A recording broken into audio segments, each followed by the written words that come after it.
Hi guys, it's me Gian and welcome back to my YouTube channel.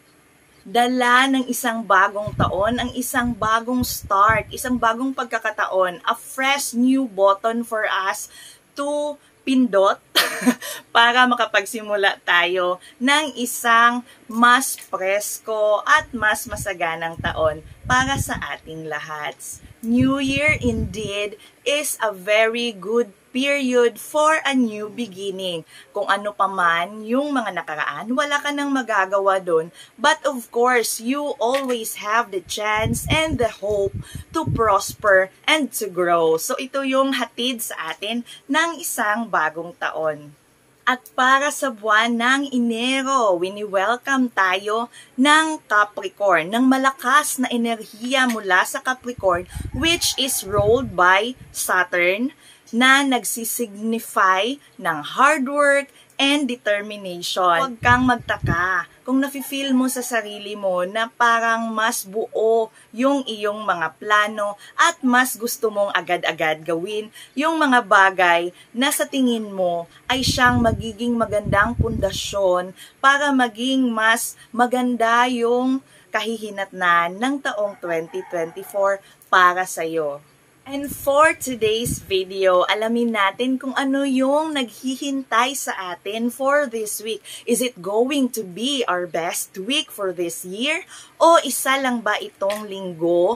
O ang mga araw na ito ba ang bubuo at magbibigay sa atin ng magandang foundation for us to build up a better 2024? So if you're excited and you want to know more, please don't forget to like my videos and subscribe to my YouTube channel for more videos na magbibigay sa atin ng maganitong horoscope and zodiac readings.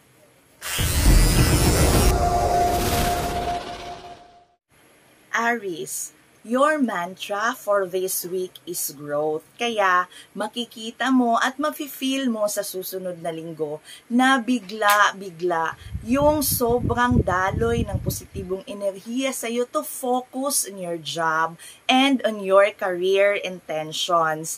Huwag kang mabahala na parang biglang gusto mong tapusin agad lahat ng mga trabaho mo, ng deadlines mo, na hindi kagaya nung last week na parang mas gusto mong maging mas relax lang. Pero ngayon ay parang sobrang taas ng level ng inyong energy to do great on your business or kung ano yung mas pinagtutuunan mo ng atensyon to be better financially, physically, and emotionally dahil dala yan sa'yo ng effect ng new moon sa Capricorn.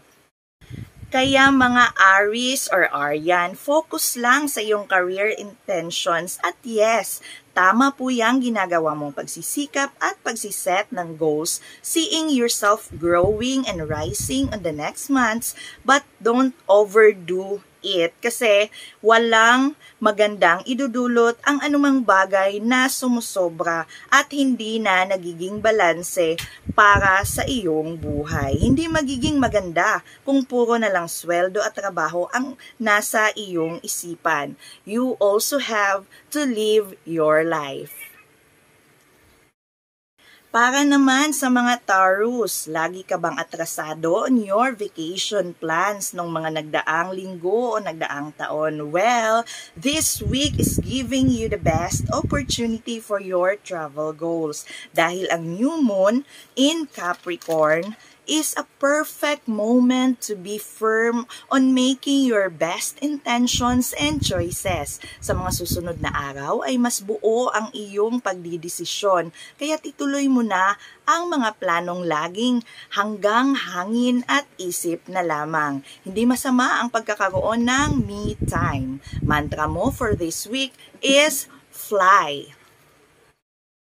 Para naman sa mga kapatid nating Gemini, bagaman ni-welcome ka ng mga nagdaang araw ng bagong taon ng mga pag-aatubili o miscommunications, huwag mabahala dahil buburahin ito ng new moon on the 11th at magiging mas klaro at stable na ang iyong emosyon at gagaan maging ang iyong financial boundaries para sa susunod na linggo. This week, kailangan mong bigyan ng pansin ang iyong partner at mas patibayin pa ang pagkakaroon ninyo ng malalim at makabuluhang pag-uusap. Your mantra for this week is death.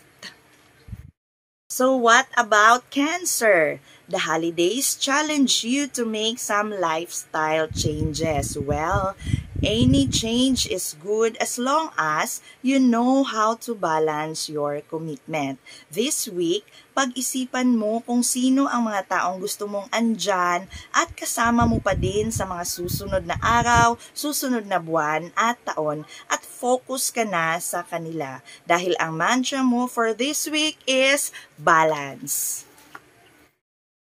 Next, we have Leo. Medyo pagod kang balansihin ang trabaho mo at ang kasiyahan na gusto mo sa buhay. Kung last week ay mas pinagbigyan mo ang iyong emosyon to be happy, to enjoy the holidays, and to play, this week, you will find yourself focusing more na para bang mas gusto mong matapos lahat ang iyong trabaho dahil bigla kang magkakaroon ng plano at goals achieving more next year. Ang mantra mo for this week is grind or grind more.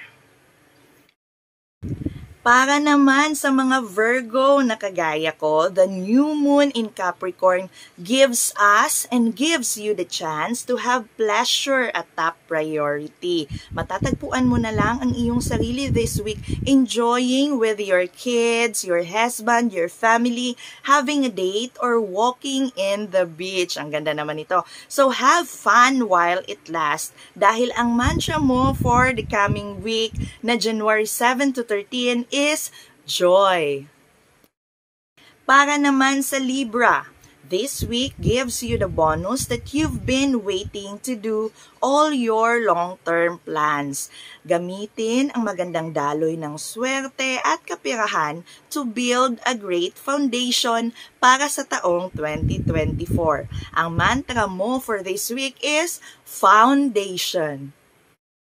Next, we have Scorpio. For single Scorpio, ito ang linggong hinihintay ninyo. The next days promise a good relationship build up. Kaya, time to flirt na sa mga napupusuan dahil minsan lang umayon ang tadhana para sa inyong magandang love life. Mantra for this week is love, love, love. Susunod ang para sa mga Sagittarius. So hurry mga Sagittarian dahil you are blessed beyond measure this coming week. Pero kailangan mong maging maayos sa paghawak ng inyong pananalapi. And this new moon on the 11th is your opportunity to get right with finances for the year 2024. Ang mantra mo para sa linggong ito ay abundant. Para naman sa mga Capricorn, new moon, new you. Porsigido ka sa iyong mga New Year's resolution this week. So enjoy and have fun while feeding yourself the right fertilizers to look good and be great. Ang mantra mo for this week is bloom. Next on the list is for Aquarius. Ang linggong ito may be the best time to pay attention to your dreams. So kung nafe-feel mong mag-out ng maaga, enjoy a great movie, or have some new haircut, go! You deserve it. Anyone does. Mantra mo for this week is dream. And the last but not the least, we have for the Pisces. You will see yourself having some nice chit-chat with anyone. Bigla na lang parang lalaki ang network mo. Well, yan ang epekto ng new moon para sa iyo this week. You will have a great communication with some old and gain new friends. Mantra mo for this week is network. I hope everyone will have a great day and great week ahead. So, let's do more. Let's be grateful every day.